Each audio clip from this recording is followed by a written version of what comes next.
Aloha, namaste, Jai Shri Krishna. Thank you so much, Samir, for your kind introduction. I want to thank all of you for making the time to come and join us this morning as we kick off this day of critical and constructive dialogue.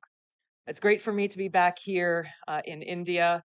It's been too long, but it's always such a wonderful and warm experience knowing the rich history of this country and the vibrant democracy that really serves as the foundation for the special bond that has long existed between our two countries. I wanted to start our conversation today by greeting you with aloha and namaste, because contrary to popular belief, these words are not just greetings. They actually both have a very deep spiritual, powerful meaning that for me personally have been at the core and heart of my life and are what I hope will inspire meaningful dialogue and conversations here at Ricina. When we greet each other with aloha and namaste, what it really means is I'm coming to you and greeting you with respect. It is a recognition of the eternal divine spirit that exists within each of our hearts. And it's a reminder that we are all connected, that we are all children of God, regardless of our race or religion, ethnicity, politics, our background, where we come from, our status in society. By greeting us in this manner, we are opening the door to have a much more meaningful and deeper exchange that gets past the divisiveness and the partisanship that too often poisons the conversations that we have. It's a critical reminder that what we share in common is far more powerful than that which sets us apart. It's great to be back here in India, and I especially want to thank Prime Minister Modi for the invitation to come here to get together with new friends, to greet old friends here from across the Indo-Pacific region and from around the world. I leave right after our dialogue here to head back to Washington, D.C., but it's been a constructive few days where I've been engaging with our Indian counterparts, working to continue to build off of the momentum that was created by President Trump and Prime Minister Modi's joint statement issued in Washington, D.C. after their Oval Office meeting.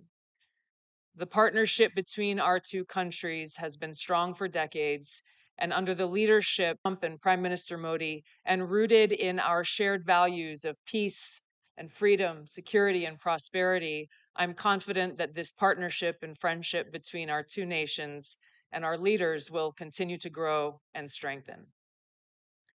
I'm grateful to be here with all of you because these gatherings are so important, because they give us the opportunity to come together and actually engage in direct dialogue and conversation around some of the most timely and pressing issues that face us all.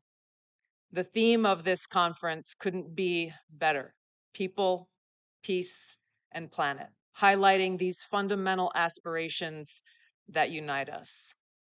It's the foundation that prosperity, security, and freedom rest. If we are not at peace, we cannot be truly prosperous, secure, or free. And so today, our actions, our dialogue, the reaffirmation of our commitments to these principles, to one another and our partnerships, and our shared vision for the future provide us with the opportunity to build more meaningful relationships and work together as we leave this conference towards the interests of the people, to protect our planet and to further the cause of peace. I'm a child of the Pacific. I was born and raised, first born in American Samoa, raised in Hawaii. I've spent a lot of time throughout my life traveling throughout the Indo-Pacific and working in many different countries. So I'm very familiar with the rich and beautiful cultures, the kindness and hospitality that I've experienced everywhere I've gone, and the rich history within each country that leads to a better understanding of the nuance and complexities that exist within these countries, but also within the relationships in the region. It's a vast and critical region that's not just a geographic space, it is the geopolitical center of gravity for the 21st century. So ensuring peace and stability here is essential to our collective security, our objective of economic prosperity, and our ability to work together to take on the great challenges of our time. And we must tackle these challenges together. Our ability to do so as nations, as leaders, as people is critical towards achieving our collective goals. Unfortunately, we live in a time where war and conflict is being waged on many fronts around the world. The Bulletin of Atomic Scientists, founded in 1945 by Albert Einstein and Oppenheimer, has declared the doomsday clock to be 89 seconds to midnight, closer to the brink of nuclear catastrophe than ever before. So your focus again on peace, people, and planet is timely. It is times like this that call on leaders to stand up for these interests that affect us all and will affect generations who will follow. Unfortunately, as we've seen throughout history, simply calling for peace too often invokes attacks and smears. Perfect example is during President Trump's recent campaign for the presidency, he made it a pillar of his campaign to share his commitment to peace and to bring his leadership towards bringing about an end to the Russia-Ukraine war, to stop the killing, to prevent this risk of World War III and nuclear war. And for this commitment, he was attacked relentlessly, not only by his political opponents and legacy media in our own country, but even by those abroad.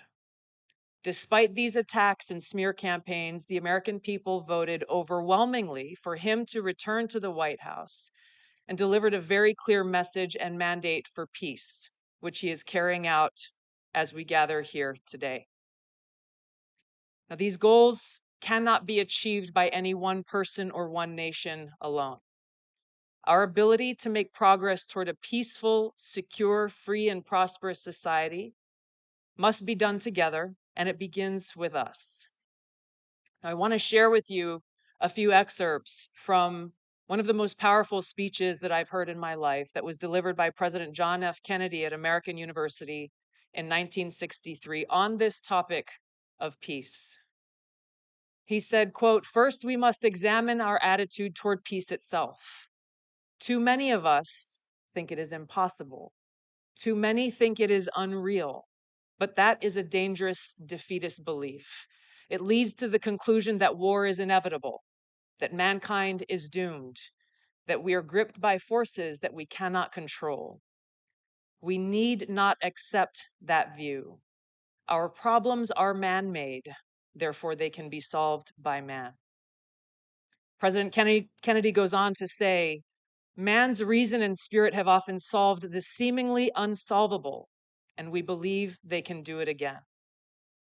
He says, "I'm not referring to the absolute infinite concept of peace and goodwill of which some fantasies and fanatics dream. Let us focus instead on a more practical and attainable peace, based on a series of concrete actions and effective agreements which are in the interest of all concerned. There is no single simple key to this peace, no grand or magic formula to be adopted by one or two powers. Genuine peace must be the product of many nations, the sum of many acts. It must be dynamic, not static, changing to meet the challenge of each new generation. With such a peace, there will still be quarrels and conflicting interests, as there are within families and nations. World peace, like community peace, does not require that each man love his neighbor.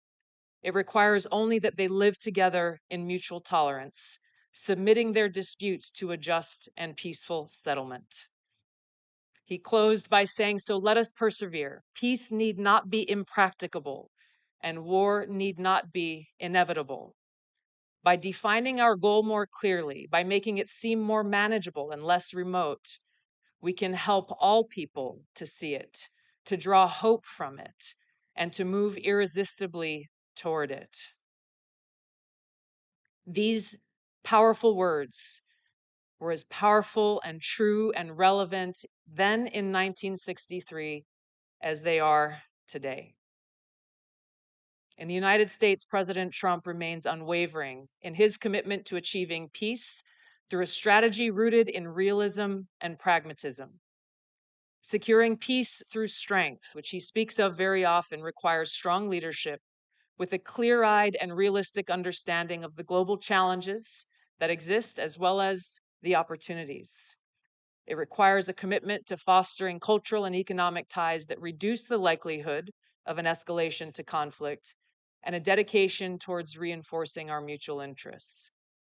It requires leaders have the courage to engage directly with both friends and adversaries alike, to increase understanding, to resolve differences, and to work to prevent an escalation to conflict.